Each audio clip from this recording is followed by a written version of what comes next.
Chapter 3 On Jackson's Island. The summer holidays came, and there was no school. Tom didn't want to think about Muff Potter and Injun Joe, but it wasn't easy. At night, when he was in bed, he saw Injun Joe's face in the dark, and he couldn't sleep. But he couldn't talk to anyone about it. One hot summer's day, he and Joe Harper were down by the Mississippi River. They sat and watched the boats, and fished, and talked. "Let's get away from here," said Tom suddenly. "Let's go and do something exciting somewhere." "Okay," said Joe. "But what? And where?" "I know," Tom said. "Let's run away. Let's go and live on Jackson's Island. We can sleep out under the trees." Jackson's Island was in the Mississippi, 3 miles south of St. Petersburg.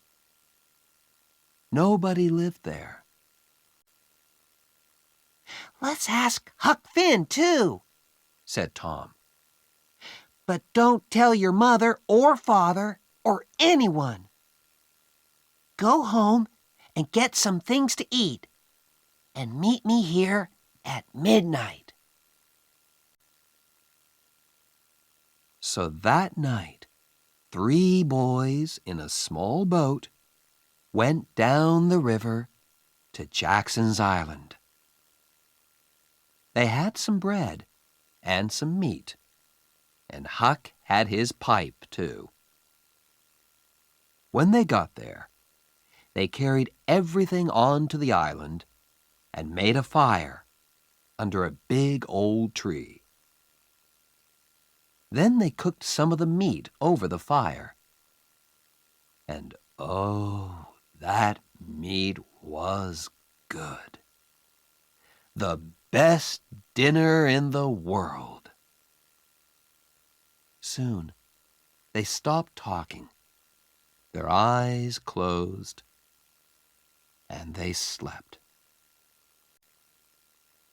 The next morning, Tom woke up with the sun on his head and a smile on his face. Then Huck and Joe woke up, and the 3 boys ran down to the river to swim. After that, they fished, and soon they had about 6 big fish for their breakfast.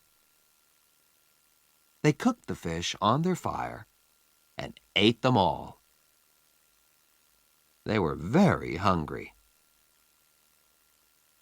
"That," said Joe happily, "was a wonderful breakfast."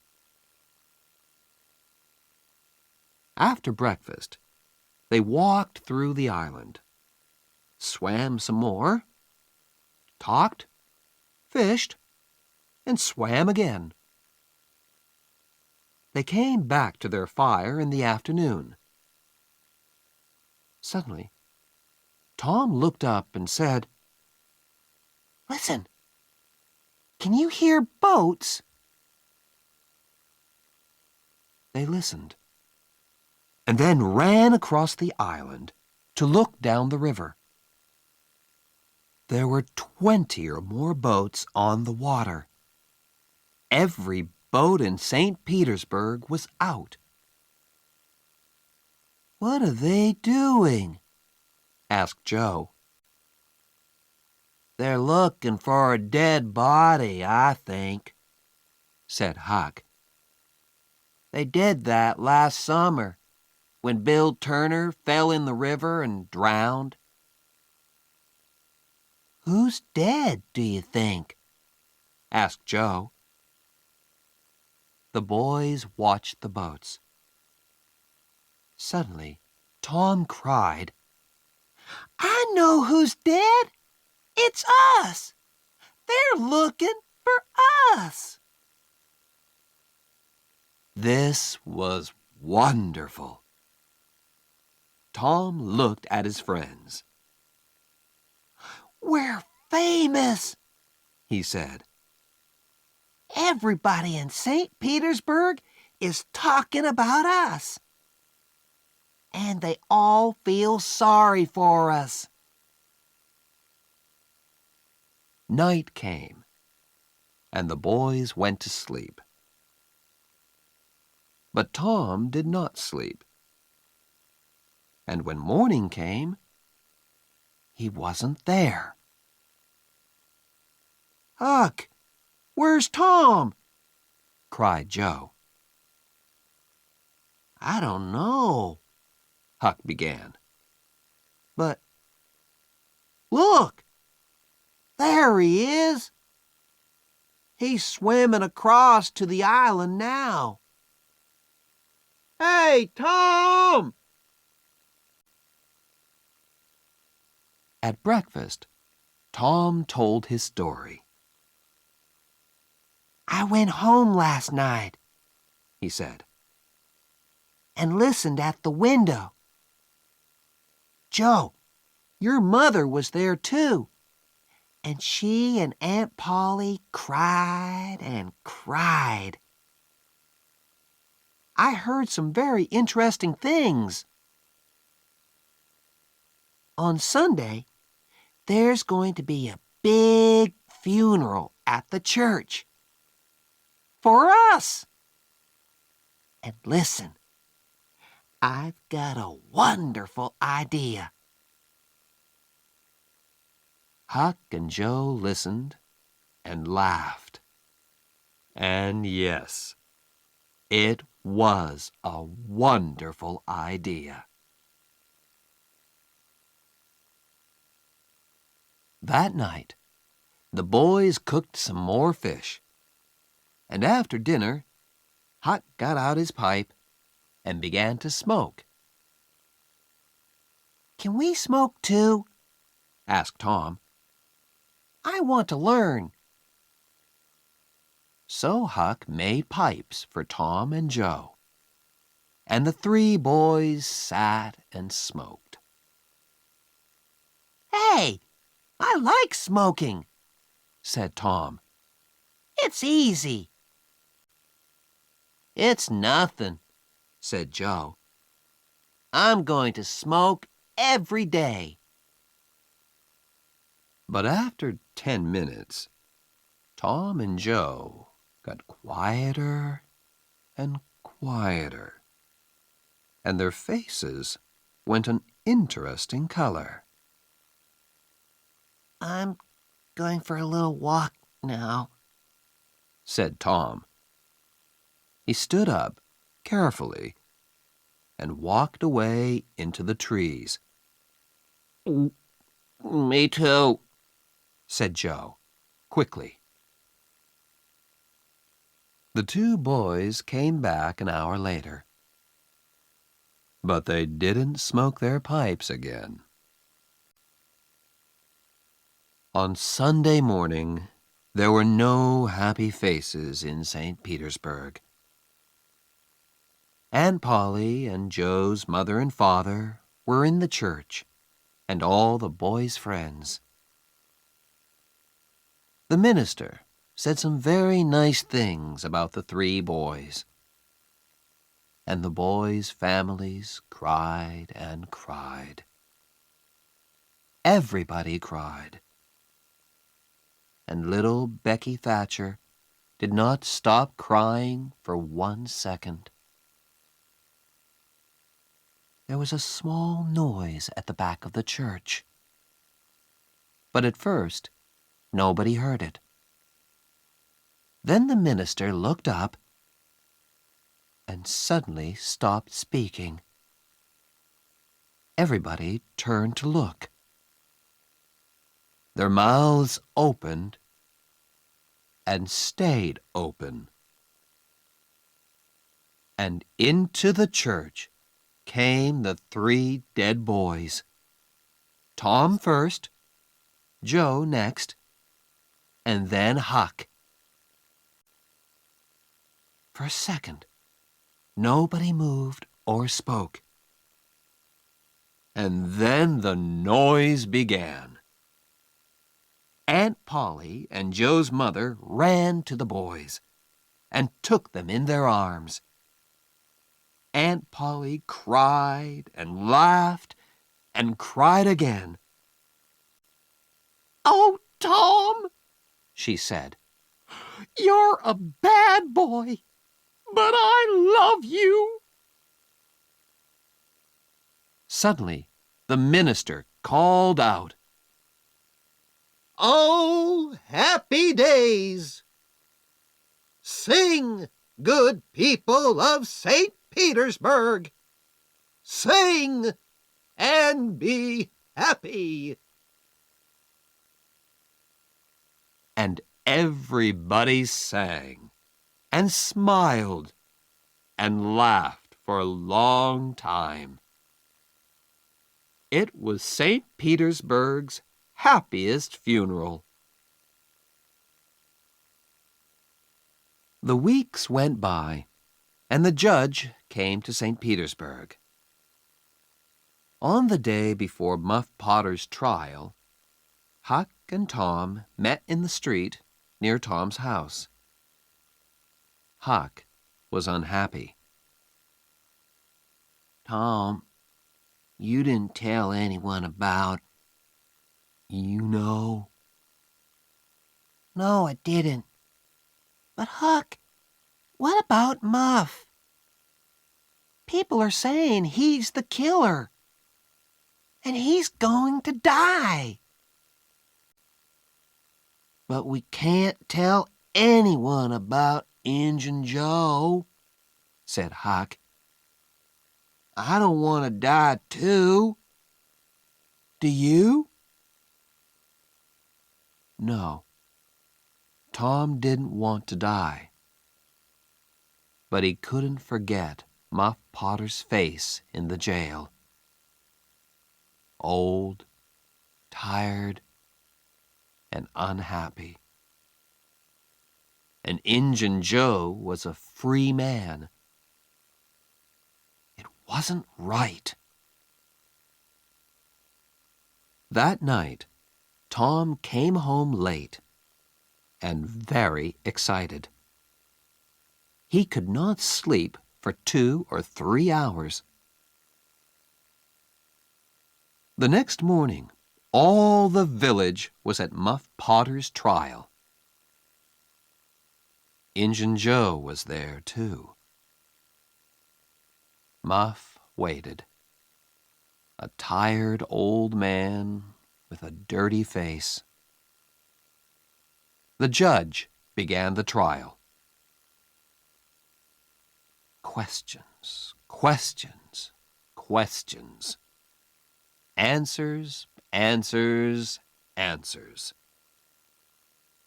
And the answers were all bad for Muff Potter.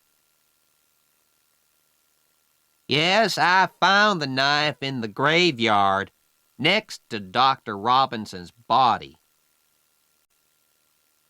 "Yes, that's Muff Potter's knife. He always carries it." "Yes, I saw Muff Potter in the village that afternoon. He had the knife with him then." Muff Potter began to look more and more unhappy. Then the judge said, "Call Thomas Sawyer." St. Petersburg sat up. What did young Tom Sawyer know? Everybody looked at him and waited. "Thomas Sawyer, where were you on the 17th of June at the hour of midnight?" "In the graveyard," Why? I went there to see ghosts with a dead cat. St. Petersburg laughed, and the judge looked angry. And where were you in the graveyard, Thomas? Behind the trees near Hoss Williams' grave. Injun Joe's face suddenly went white. Now, my boy, said the judge, tell us your story. And so Tom told his story. And St. Petersburg sat and listened to him with open mouths. And then Muff Potter fell, and Injun Joe jumped with the knife and crash! Injun Joe jumped through the window and was out and away in a second. St. Petersburg loved Tom for a week. But Tom was not happy. Injun Joe was not in jail, and he was a dangerous man. Tom slept badly for weeks. The slow summer days went by. Injun Joe did not come back to St. Petersburg, and Tom began to forget.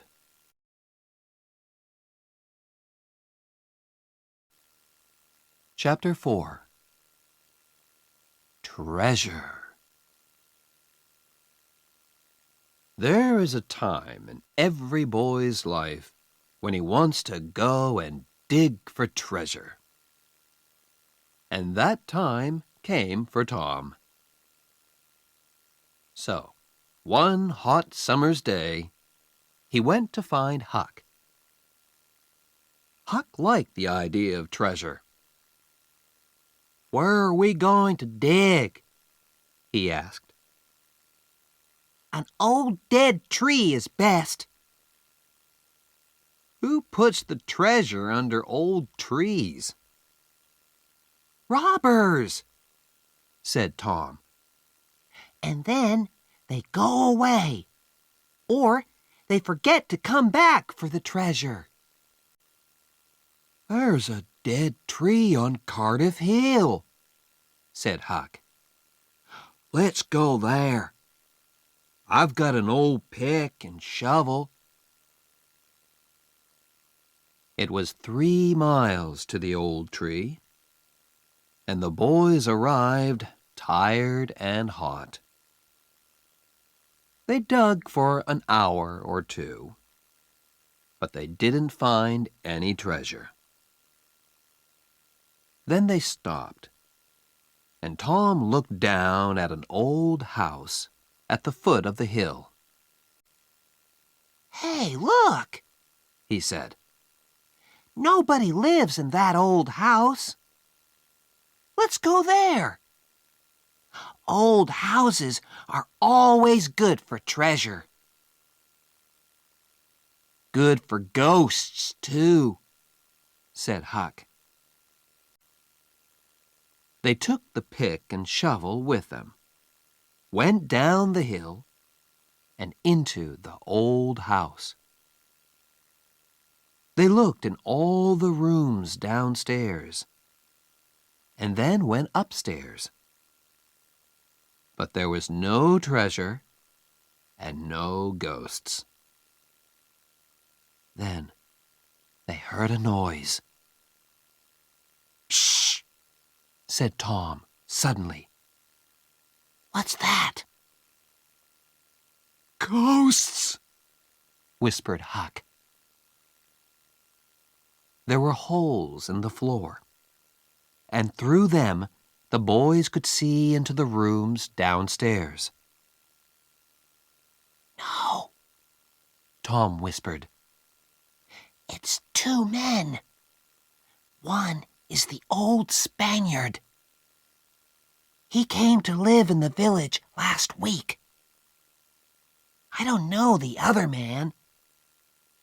Shh! Let's listen to them. The 2 men sat down on the floor. The Spaniard had a green hat and long white hair. The other man was small and dark.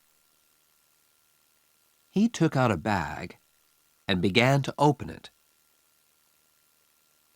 "It's hot in here," the Spaniard said. He took off his green hat, and then he took off his long white hair. "Tom!" Huck whispered upstairs. "That's Injun Joe." "We took $650 when we robbed that house," said the second man. He took some money out of the bag.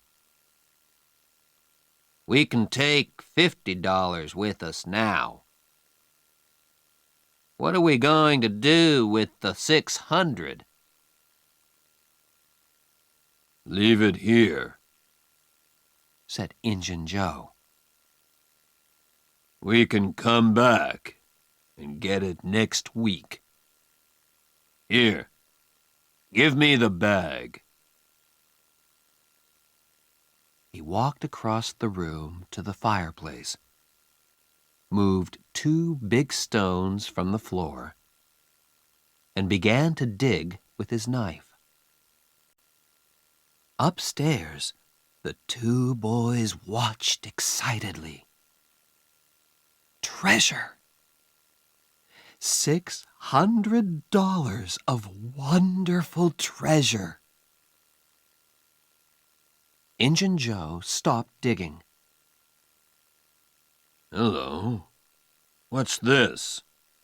he said. "There's something here. It's an old box." The 2 men got the box out and opened it. "It's money," said Injun Joe's friend.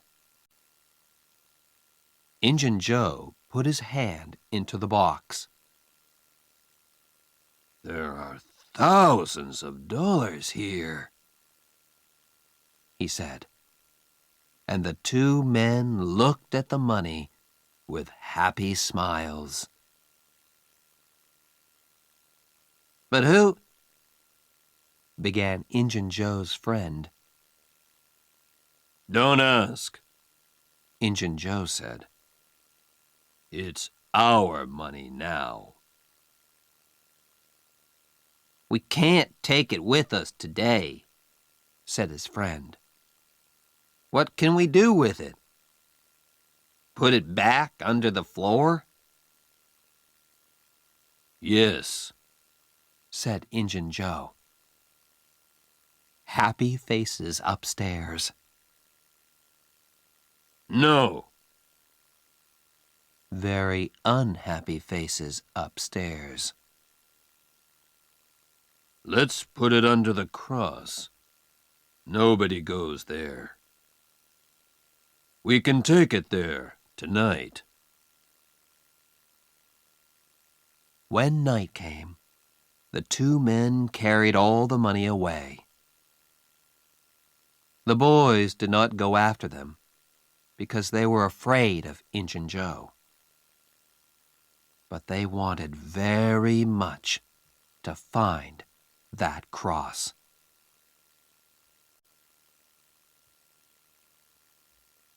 For a week, the 2 boys thought and thought about the treasure. It was under the cross. But where was the cross? In St. Petersburg, The boys watched the Spaniard carefully, but they didn't see a cross, and they didn't find the treasure.